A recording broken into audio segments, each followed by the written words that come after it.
Hello students, class 12th subject biology के अंतर्गत जो अपना लेसन चल रहा है जीवों में जनन।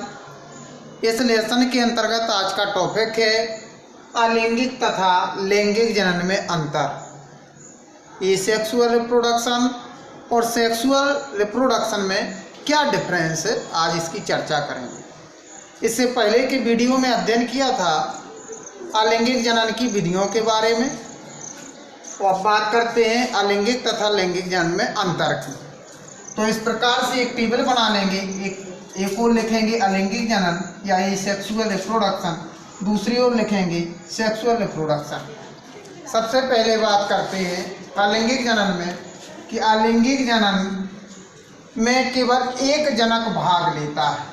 कितने जनक भाग लेते हैं? केवल एक जनक के द्वारा अलैंगिक जनन संपन्न होता है। और लैंगिक जनन में दो जनक भाग लेते हैं। कितने जनक लेते हैं? दो जनक, जिसमें से एक नर होता है और दूसरा मादा होता है।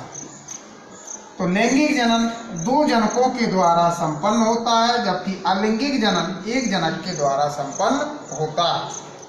दूसरी बात करते हैं अलैंगिक जनन जीवों की कायक कोशिकाओं में होता है। जो अलैंगिक जनन होता है वो जीवों की कायक कोशिकाओं में संपन्न होता है, जबकि लैंगिक जनन जो होता है वो जीवों की जनन कोशिकाओं में संपन्न होता है। कौन सी कोशिकाओं में? जनन कोशिकाओं में संपन्न होता है।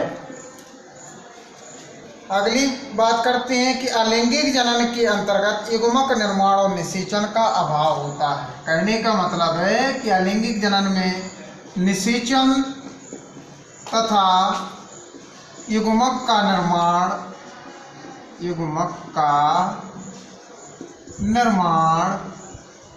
नहीं होता है, जबकि लैंगिक जनन में युग्मक का निर्माण भी होता है और निषेचन की क्रिया भी होती है। अगला है अलैंगिक जनन सरल और तीव्र गति से होने वाला जनन। यह कैसा जनन होता है? सरल तथा तीव्र गति से, तेजी से होने वाला जनन। जबकि लैंगिक जनन जो होता है वो एक जटिल और धीमी गति से होने वाला जनन होता है। जैसी क्रिया है, जटिल क्रिया है और धीमी गति से, यानी कि धीरे धीरे होने वाला एक जनन होता है।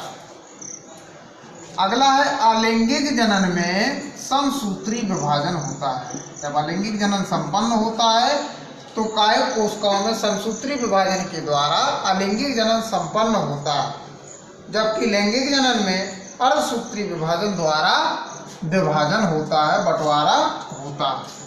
तो इसमें होता है लैंगिक जनन में समसूत्री विभाजन और लैंगिक जनन में कौन सा विभाजन होता है? अर्धसूत्री विभाजन होता है।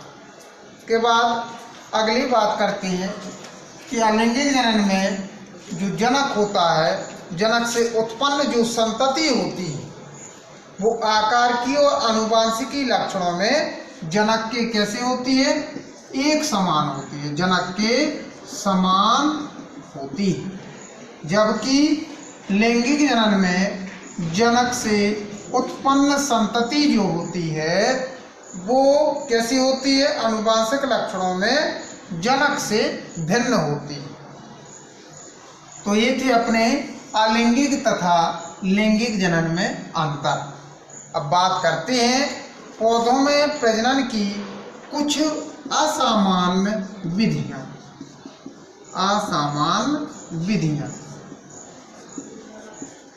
तो कहने का मतलब है कि कुछ पौधों में प्रजनन की कुछ असामान्य विधियां या अन्य विधियां हैं जो इस प्रकार से। सबसे पहली विधि है अपयुग्मन विधि।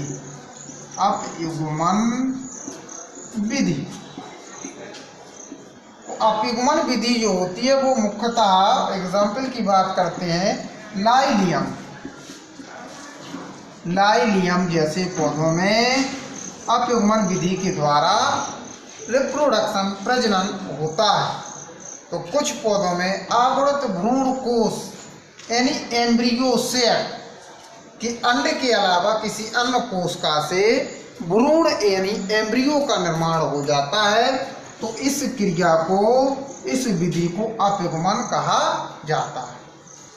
कहने का मतलब है कि कुछ पौधों में आवर्त एम्ब्रियो सेक से, एम्ब्रियो सेक यानी भ्रूण कोश से, भ्रूण कोश के अंड के अलावा किसी अन्य कोशिका से भ्रूण का विकास होता है, निर्माण होता है।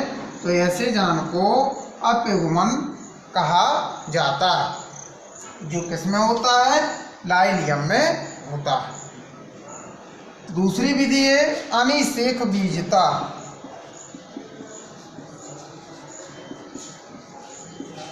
अनिषेक बीजता। तो कुछ पौधों में प्रजनन बीजों के द्वारा होता है। कुछ पौधों में जो प्रजनन की क्रिया होती है वो बीजों के द्वारा संपन्न होती है, परंतु इनमें ना तो निषेचन की क्रिया होती है और ना ही संयुग्मन की क्रिया होती है। तो इस प्रकार की अनिषेक बीजता का मतलब है कि कुछ पौधों में बिना निषेचन, बिना संयुग्मन के बीज का निर्माण हो जाता है और बीज से नए पौधे का निर्माण हो जाता है।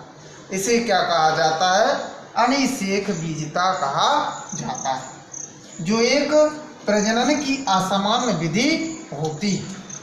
और अनिषेक बीजता मुख्यतः आम, नींबू जैसे पौधों में यह प्रक्रिया होती है। इस प्रकार का जनन आम, नींबू जैसे पौधों में होता है। तो ये लेसन जो अपना जीवों में जनन चल रहा था, ये आज फिनिश हो गया। Thank you.